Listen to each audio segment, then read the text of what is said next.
Si les 3 premières femmes du livre de l'Apocalypse symbolisent le péché, la tromperie et le rejet de Jésus en tant que sauveur, la quatrième femme est l'opposé de toutes ces femmes.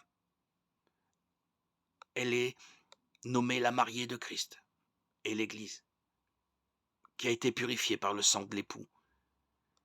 Elle est vêtue de vêtements blancs pour s'unir à lui pour toute l'éternité, juste après la destruction de la grande prostituée.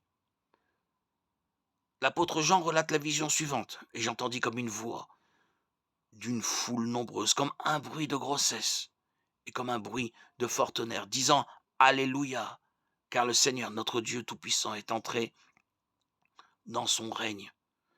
Réjouissons-nous et soyons dans l'allégresse et donnons-lui gloire, car les noces de l'agneau sont venues, et son épouse s'est préparée.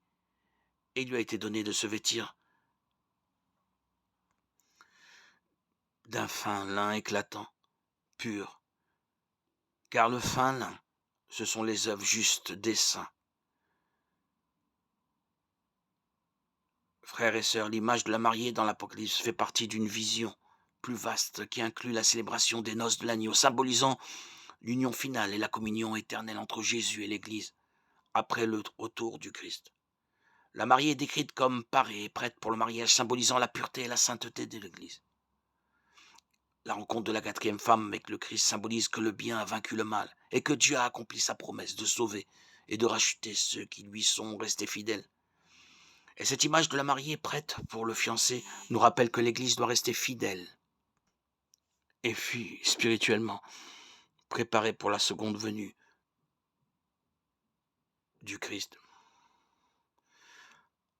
Mes frères et sœurs, ce sera le moment le plus émouvant de l'histoire, l'ouverture de la mer Rouge, la manne qui tombait du ciel, le char de feu qui est venu chercher Élie, la multiplication des pains et des poissons. Rien de ce qui s'est déjà passé ne sera comparable à l'union entre le Christ et son Église.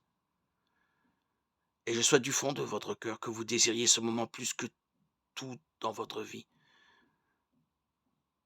Et je prie mon frère, ma sœur, pour être présent à ce mariage et regarder de côté pour te voir vêtu d'une robe de lin blanc pur, prêt à passer l'éternité aux côtés de Jésus.